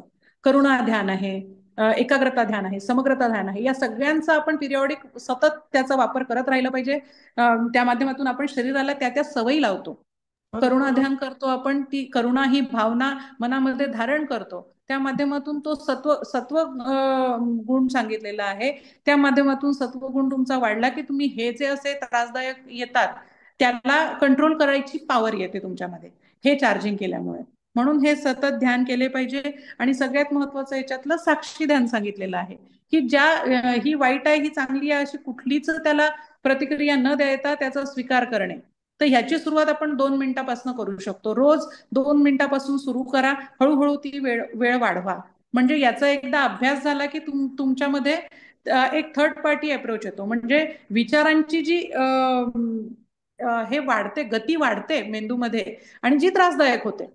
कारण ज्या चित्तवृत्ती निरोध जे मगाशी म्हटलं, या ज्या चित्तवृत्ती म्हणजे या सगळ्या विषयाच्या माध्यमातून जे विचार प्रत्येक आपल्या मेंदूमध्ये येत असतात, आणि हे अतिप्रमाणात होणारे विचार तुमच्या मेंदूला अस्वस्थ, रेस्टलेस करत असतात, आणि त्याच्यामुळे तुम्ही योग्य अयोग्य निर्णय घेण्याला सक्षम राहत नाही. त्याच्यामुळे आपल्याला पहिल्यांदा ते मन स्थिर करणं आवश्यक असतं, आणि ते या माध्यमातून होतं. त्याच्यामुळे साक्षीभावानी आपण बघतोय, साक्षीभावानी काय बघतोय, हा विचार आला, हा संवेग आला, हा आवेग आला, हा विचार आला, मला राग आला, हे मी समजू शकतो, म्हणजे आपली ही पहिली पायरी असते योग्य दिशेने चालणारी, की याला आपण समजू शकलोय, याला बोला ना. आपण तिसरेपणाने पाहू शकलोय, हे ताकद आपण नाही. या इतकं दमलोय दाजी दिवसभर. या माध्यमातून आपण हे समजू शकतोय की तिसऱ्या म्हणजे थर्ड पार्टी अप्रोच देऊन आपण बघू शकलो ना आपल्या मनात काय चालू आहे. ही फर्स्ट स्टेप टुवर्ड्स पॉझिटिव्हिटी आहे. म्हणजे आपल्याला कळलंय की हे अति झालंय डोक्यात विचार, याला कुठेतरी कमी केलं पाहिजे, ते शांत झालं, मन स्थिर असेल. आपण पाण्याचा तळ केव्हा पाहू शकतो, ज्या वेळेला पाणी स्थिर असेल आणि स्वच्छ असेल. तर तसंच आपण व्यवस्थित विचार केव्हा करू शकतो, ज्या वेळेला मन शांत असेल आणि मनात कुठलाही मळ नसेल. तर हे मळ म्हणजे जे दोषांच्या माध्यमातून येतात, विचित्र विकृत विचार येतात, आपण काय बघत असतो, आपण काय वाचत असतो, आपण कसले कसले विचार करत असतो, या माध्यमातून हे मालिन्य येत असतं. आणि सतत येणारे विचार हे अस्थिरता उत्पन्न करतात, आणि विकृत विचार हे मनाला मलिन करतात. त्याच्यामुळे हे दोन्ही जेव्हा शांत करायचे, तर त्याला आपल्याला हा रोजचा व्यायाम आहे. रोज, आज मी साक्षी ध्यान करताना किंवा जे काही कुठलंही हे ध्यानाचे प्रकार आहे, एका आलंबनावर लक्ष केंद्रित करणे, सगळ्या मगाशी जसं म्हटलं की आपल्या ज्ञानेंद्रियांच्या माध्यमातून आपल्याला कुठल्या कुठल्या गोष्टींचं ज्ञान होतंय, त्या माध्यमातून आपण त्या गोष्टींवर लक्ष केंद्रित करणे. म्हणजे डोळे बंद करून मला कशाचा आवाज येतोय, हे मला कशाचा स्पर्श जाणवतो आहे, माझ्या डोक्यात कुठले विचार येतात आहे, हे आपल्याला जेव्हा बघता यायला लागतात तेव्हा आपण त्याला एक वेगळा अप्रोच देतो. मनाला एक थर्ड पार्टी म्हणून, कोण बघतय, मग हा विचार पुढे जातो. आत्मा बघतोय, मग कोण आत्मा, मग हा, हे सगळे विचार करायसाठी बुद्धी स्थिर लागते, मन स्थिर लागतं. तेव्हा आपण ह्या सगळ्यावर योग्य अयोग्य, चांगला वाईट विचार करू शकतो.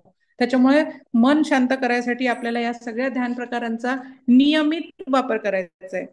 2 मिनिटांपासून आपण सुरुवात करायची आहे याची रोज. म्हणजे अगदी साधं आपण नेहमी जसं सांगतो. आता इथे सत्वावजय हा विषय जाणणारेच सगळे लोक आहेत, त्याच्यामुळे मी अ, सरळ बोलते असं की जसं आपल्याला सरांनी नेहमी सांगितलंय की जो श्वासावर लक्ष केंद्रित करू शकतो, जो आपला श्वास बघू शकतो, तो हे सगळे आपण सॉल्व्ह करू शकतो. इतकं सोपं आहे. म्हणजे आपला श्वास कुठे लागतोय, कुठे नाही लागत आहे, याच्या माध्यमातून, जसं मी मगाशी म्हटलं की प्राणायामाच्या माध्यमातून सुद्धा आपण पित्ताला कंट्रोल करू शकतो, पित्ताला स्वस्थानी आणू शकतो. आणि याच माध्यमातून म्हणजे जे सगळीकडे धावाधाव होतीये त्या पित्ताची, जिथे नाही तिथे ती नेतय कोण? मगाशी मी सगळ्यात सुरुवातीला सांगितलं, ते पित्तम पंगू कफम पंगू पंगवो मलधातवा वायुना यत्र नियंते तत्र गच्छन्ति मेघवत. म्हणजे वायूच हा कार्यकारी तत्व आहे. त्याच्यामुळे सगळ्यात महत्वाचा जो, हे एक विकृत झालं की बाकीचे 2 विकृत होतात. त्याच्यामुळे जो आपल्या याच्यात करण्यासारखा आहे प्राणायाम, म्हणजे श्वासाचे व्यायाम, जे आपण याच्यामध्ये करतो, ध्यानामध्ये करतो. तर असे ते सगळे हे प्रयोग आपण या माध्यमातून आपण पित्ताला नियंत्रित करू शकतो. आणि जो आहाराचं मगाशी मी बोलली की आहाराचं आणि मनाचं पुन्हा जे सांगितलं की खाल्लेल्या अन्नाचं 3 माध्यमातून शरीर धारण होतं. एक स्थूल भागापासून पुरुष बनतं, मध्यम भागापासून मांस बनतं आणि सूक्ष्म भागापासून मन बनतं. त्याच्यामुळे त्या खाण्यावरही आपल्याला खूप नियंत्रण आणि खूप काळजी घेणं खूप आवश्यक आहे. कारण पुन्हा मन स्वस्थ असेल तर आपण बाकीच्या सगळ्या गोष्टी करण्यास सक्षम होतो. त्याच्यामुळे आणि सगळ्यात चलबिचल करवणारं हे पित्त आहे. सत्वअंशाचं आहे पण प्राकृत असताना. त्याला आपल्याला व्यवस्थित सांभाळायचं आहे, आहाराच्या माध्यमातून, व्यायामाच्या माध्यमातून आणि तुमच्या झोपण्याच्या वेळांच्या माध्यमातून सुद्धा. सकाळी उठणे जे जरुरी सांगितलेलं आहे ते उठणेच जरुरी आहे. रात्र का निर्माण केली गेलेली आहे, निर्माण झाली आहे, दिवस का निर्माण झाला आहे, रात्री लोक का दुकानं उघडे ठेवत नाही किंवा का ऑफिसेस उघडे ठेवत नाही, कामं करत नाही, आजकाल जे चाललंय ते वेगळं. पण निसर्ग, निसर्ग सगळ्यात सुपर पॉवर आपण ज्याला म्हणू, त्याचे जे नियम आहेत त्याला फॉलो आपल्याला करायचं आहे. आणि हे तुमच्या शरीरांतर्गत वातपित्त कफांना नियंत्रित किंवा क्रियान्वित करीत असतात. तुम्ही रात्री जागरण कराल तर पित्त विकृत होणार आहे, वात विकृत होणार आहे. तुम्ही सकाळी झोपाल तर तुमचा कफ विकृत होणार आहे. त्याच्यामुळे नुसतं रात्री झोपणे आणि रात्री जागणे आणि सकाळी झोपणे एवढ्या यांनी सुद्धा तुमचं सगळंच वातपित्त कफ विकृत होत आहे. त्याच्यामुळे आपल्याला त्याच्यावर खूप सूक्ष्म विचार करणं गरजेचं आहे. सकाळी दिवसा झोपणे, जेवल्यानंतर लगेच झोपणे, हे सगळे विषय पित्त विकृत करण्याचे आहेत. जेवणाच्या आधी खूप पाणी पिणे, जेवल्या जेवल्या खूप पाणी पिणे. मग अशी मी जे आहार आणि पाणी याच्यावर बोलले, 2 छोट्याच माध्यमातून बोलले, खूप डिटेल बोलले नाही, कारण आहारावर बोलायला सुद्धा खूप मोठा विषय येतो. मी सोप्या सोप्या याच्यात सांगायचा आत्ताच्या विषयाच्या माध्यमातून प्रयत्न केलाय. त्याच्यामुळे आपल्याला या पित्तामुळे जी उष्णता तीक्ष्णता वाढणार आहे, जे अल्टिमेटली पित्त रक्तानुबंधी आहे, रक्त सर्वसर आहे, सर्व शरीरात पसरलेलं आहे आणि सगळ्या धातू अग्नी, सगळ्या आपल्या धातूंपर्यंत, सगळ्या सेल्स पर्यंत जाणार आहे. त्याच्यामुळे त्याचे परिणाम, पित्त विकृत होण्याचे परिणाम अंततोगत्वा तुमच्या मनाला विकृत करण्यावर पण कारणीभूत होणार असतात. जसं आपण आपल्या याच्यात म्हणतोच की शारीरिक व्याधींचे मनावर आणि मानसिक व्याधींचे शरीरावर परिणाम होतात.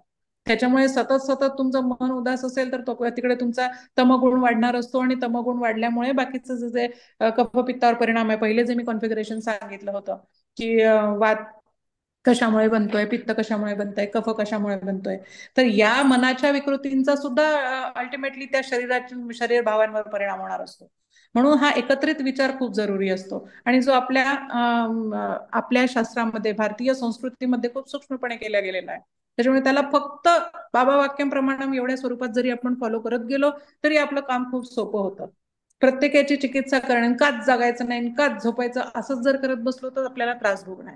आणि त्याच्यावर उपाय जे मी सांगितले आता, एक दोन स्वरूपात सांगितले, जसं साक्षी ध्यान एक म्हटलं, किंवा करुणा ध्यान सांगितलं, की ज्या माध्यमातून आपण आपले हे सगळे वाढवू शकतो, म्हणजे सात्विक भाव वाढवू शकतो, जेणेकरून शांत, सत्व काय शांत आहे. मग ते शांत झालं की कसं आहे की जे वाईट आहे त्याला कंट्रोल करायची पॉवर त्याच्यात येते. एवढ्या सोप्या भाषेमध्ये आपण त्याला समजून घेतलं पाहिजे आणि हा नित्य केला पाहिजे.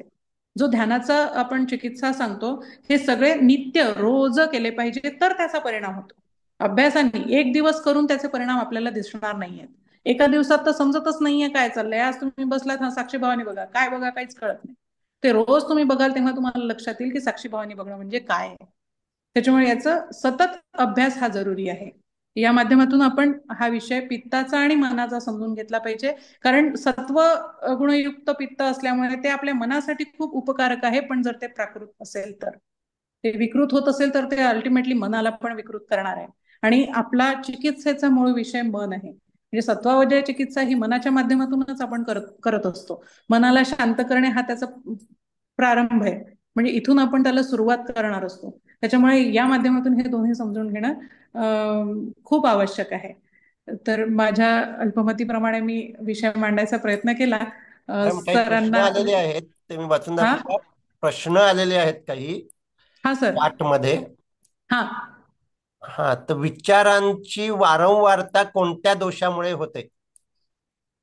विचारांची वारंवारता वात आणि पित्त या दोन्ही दोषांमुळे होते. हं. म्हणजे तिन्ही दोष पित्तही. संतुलित असतील तर कोणताही मानसिक विकार होऊ शकत नाही का, असे समजायचे का? हो, अर्थात. तिन्ही साम्यावस्थेत असतील तर ती म्हणजे झालंही एखादा मानसिक मानसिक म्हणजे काही अशा विकृती आजकालच्या वातावरणामुळे ज्या काही निर्माण होतात, आजकालचं जे लाईफस्टाईल झालेलं आहे त्याच्यामुळे, तर हे जर समावस्थेत असेल तर त्याला टॅकल करणं सोपं जातं असं म्हणूया. होतच नाहीत मुळात, आणि झालेच तर ते लवकर समेवर येतात. दुपारी जेवण झाल्यावर झोपणे किती योग्य आहे? अं, झोप सांगितलेलीच नाहीये, पण त्या डाव्या कुशीवर लवंडावे म्हणजे झोप नाही लागली पाहिजे. वामकुक्षी सांगितलेली आहे, म्हणजे वामकुक्षीवर तुम्हाला वळून थोडा आराम करायचा आहे, पण गाढ झोप नाही लागली पाहिजे. पण हे आपण सिनियर सिटीजन्सच्या बाबतीत आपण याच्यात थोडंसं एक ढिल्लं करू शकतो, की फक्त तुम्ही जेवल्या जेवल्या झोपू नका तास दीड तास, त्याच्यानंतर आराम करा सिनियर सिटीजन्ससाठी. चहा प्याला तरी बाकीच्यांनी तर पित्त दुपारी वाढते नाही. का? हा. चहा प्याला तर पित्त वाढते का? हो.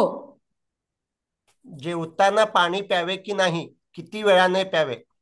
ते मघाशी सांगितलं हा विषय, जेवताना पाणी प्यावे. परत सांगू? हो, सांगा ना. हा. जेवताना मगाशी मी जसं मिक्सरच्या पॉटचं उदाहरण दिलं होतं चटणी करताना, तसंच थोडंसं म्हणजे अगदी घोट दोन घोट मध्ये मध्ये लागेल तेवढंच घ्यायचंय. खूप पाणी नाही प्यायचंय जेवताना, आणि जेवायच्या आधी पण खूप पाणी प्यायचं नाहीये, आणि जेवण झाल्या झाल्या सुद्धा खूप पाणी प्यायचं नाहीये. जेवण झाल्यानंतर 1 ते 1.5 तासानंतर तुम्हाला पाहिजे तेवढं तुम्ही पाणी पिऊ शकता. छान, धन्यवाद. आणि कोणाला काही प्रश्न विचारायचे असतील तर अनम्यूट करून विचारू शकता.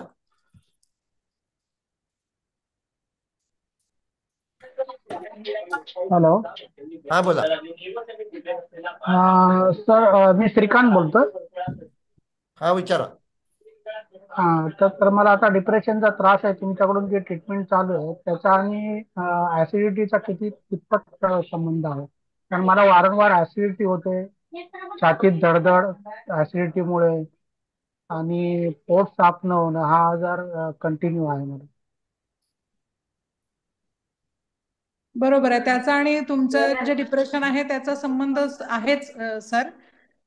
कारण मगाशी मी सांगितलं आहे की एक तर पित्त विकृत झालं की कॉन्स्टिपेशन होणार आहे, आणि कॉन्स्टिपेशन झालं की ते सगळ्यात मोठं वात विकृतीचं माध्यम आहे. म्हणजे कॉन्स्टिपेशन झालं की सगळ्यात पहिले वात विकृत होतोय, आणि तो विकृत वात मग तुमचे विचार सगळे म्हणजे आपण उटपटांगच हा शब्द वापरू शकतो त्याला, इतके विचित्र विचार सुरू होऊन जातात.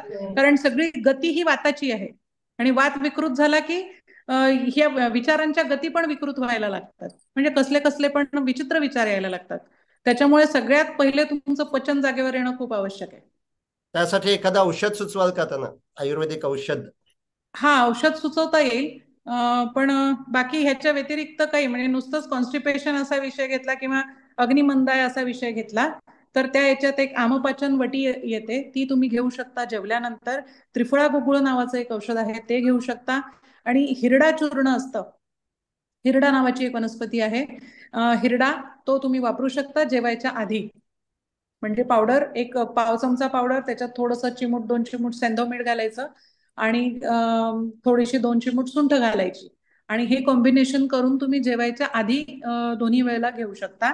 त्याच्यानी एक पित्ताचं पण जे वाढलेलं हे आहे, म्हणजे काय म्हणू आपण त्याला, पित्ताची गरमी, विकृत झालेली गरमी त्यांनी कमी होते, आणि ते पचनाला उपकारक आहे.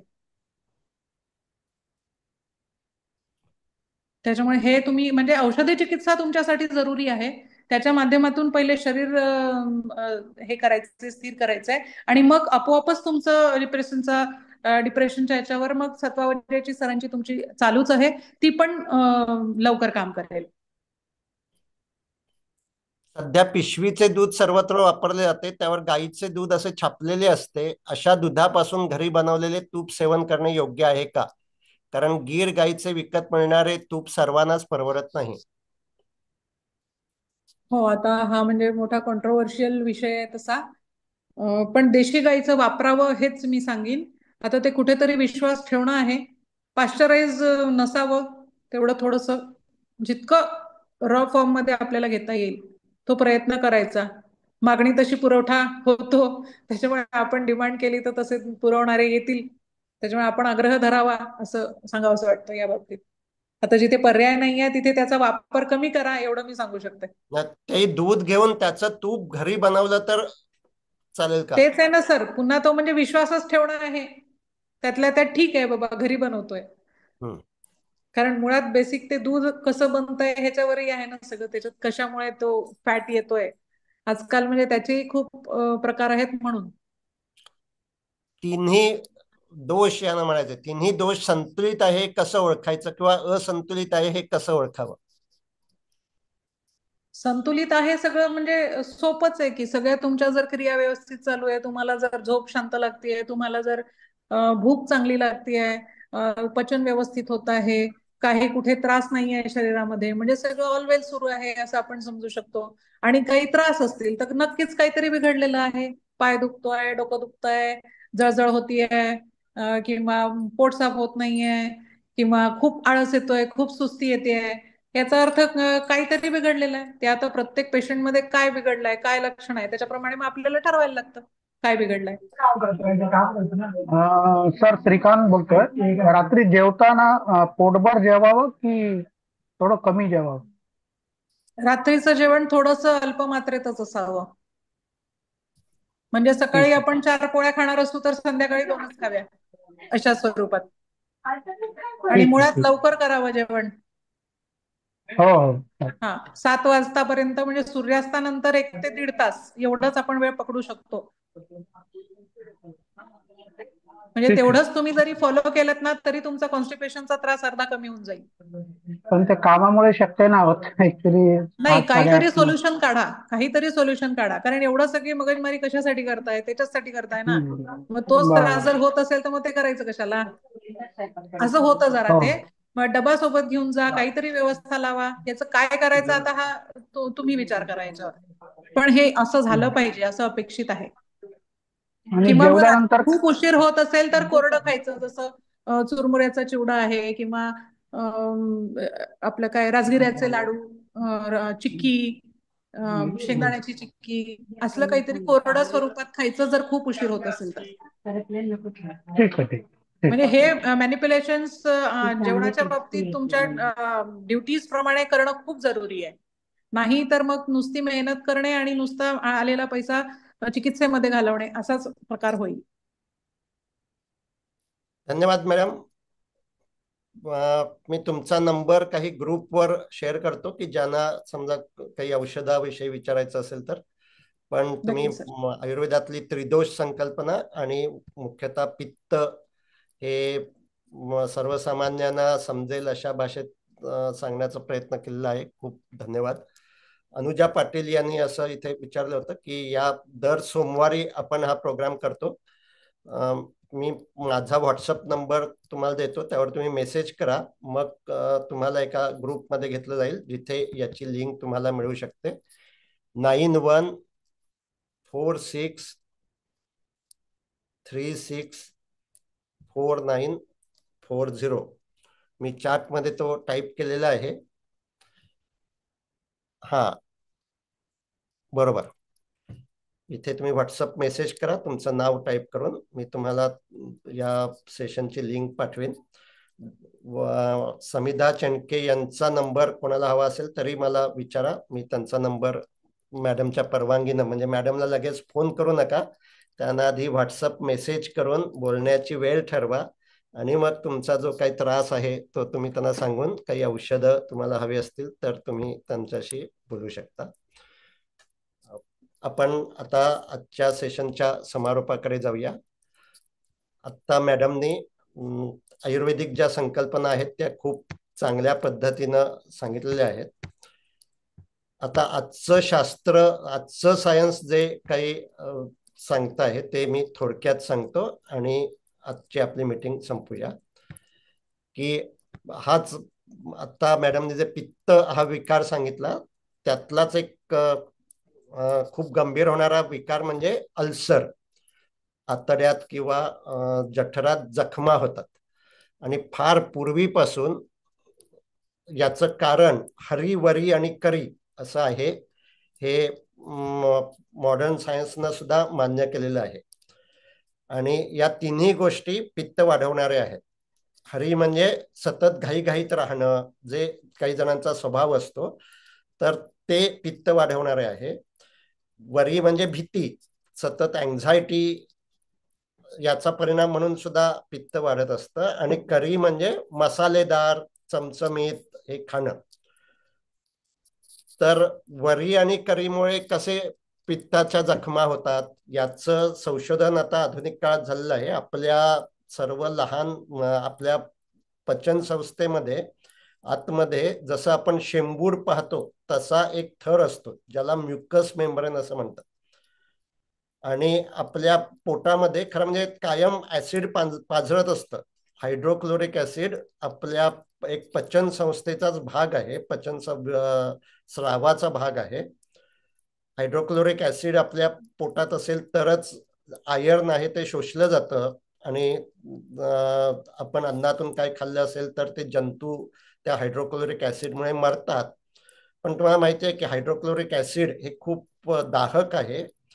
मग त्यामुळे आतले जंतू मारतात. मांस खाल्लेलं असेल त्याचं पचन होण्यासाठी सुद्धा हे हायड्रोक्लोरिक ऍसिड आवश्यक आहे. पण मग त्यानं आपल्याच पचन संस्थेच्या आतमध्ये जखमा कशा होत नाहीत, कारण हे म्युकस मेम्ब्रेन असतं. ते म्युकस मेम्ब्रेन पचन संस्थेच्या आतल्या भिंतीचं संरक्षण करत असतं. पण जर एखादी व्यक्ती सतत अस्वस्थ राहत असेल तर त्याचा परिणाम म्हणून या म्युकस मेम्ब्रेनलाच मध्ये मध्ये गॅप निर्माण होतात. आपण जसं बघतो की अस्वस्थता, तणाव वाढलेला असेल तर तोंडाला कोरड पडते. हे जसं होतं तसंच पचन संस्थेतले म्युकस मेम्ब्रेन सुद्धा कमी होतं आणि तिथे मग त्या ऍसिडचा परिणाम होतो आणि आपल्याला जळजळ जाणवते. आणि त्यामुळे आयुर्वेदात सांगितलं आहे की क्रोधाने पित्त वाढते. त्यामुळे क्रोध, शोक, चिंता या सगळ्या ज्या काही भावना आहेत, म्हणजेच ते विचार आपल्या मनात येत असतात, तर त्या विचारांची सजगता आपल्याला विकसित करायला हवी. कोणकोणत्या गोष्टीमुळे क्रोध येतो ते पाहायला हवं, त्याला आपण ट्रिगर्स असं म्हणतो, त्याच्यावर काम करायला हवं. आणि आपल्याला जर आपले शरीरातले तिन्ही दोष समतोल ठेवायचे असतील तर आहार, विहार आणि विचार यांच्या योग्य सवयी या आवश्यक आहेत. या आहाराबद्दलच्या आता चुकीच्या सवयी मॅडमनी सांगितल्याच आहेत. विहाराबद्दलच्या चुकीच्या सवयी म्हणजेच चुकीच्या वेळी झोपणं, रोजची जेवणाची वेळ, खाण्याची वेळ अनियमित असणं, या विहाराच्या चुकीच्या गोष्टी आहेत. आणि विचारांच्या चुकीच्या गोष्टी आपण समजून घेतो आहोत की त्रासदायक विचार मनात येतो आणि तसाच विचार करत आपण राहतो, त्यामुळे त्या भावना अधिक वाढतात. तर ज्यावेळी तो विचार मनात येतो आहे आणि आता आपण विचार करू लागलो आहे, हे दिवसभरात आपल्या लक्षात यायला हवं. आणि ते विचार करत राहणं थांबवण्यासाठी त्यावेळी वर्तमान क्षणात लक्ष देण्याचा सराव काही क्षणासाठी का होईना आपण पुन्हा पुन्हा करत राहायला हवा. असं केलं तर आपले जे तीनही कार्यशक्ती, त्रिदोष आहेत, हे समतोल राहतील आणि आपलं आरोग्य हे अधिक चांगलं राहील. धन्यवाद वैद्य समिधा मॅडम. तुम्ही एक काय म्हणू आपण, जो समजायला कठीण असा विषय सोपा करून मांडण्याचा प्रयत्न केलेला आहे आणि यासाठी खूप खूप धन्यवाद. मॅडमचं रोज रात्री उशिरापर्यंत क्लिनिक असतं. आज आपल्या या सेशनसाठी त्यांनी मुद्दाम पेशंट अपॉइंटमेंट दिल्या नाही आणि आपल्यासाठी हा वेळ दिला, यासाठी आपण सर्वच जणच त्यांचे आभार मानूया आणि हे सेशन संपवूया. धन्यवाद.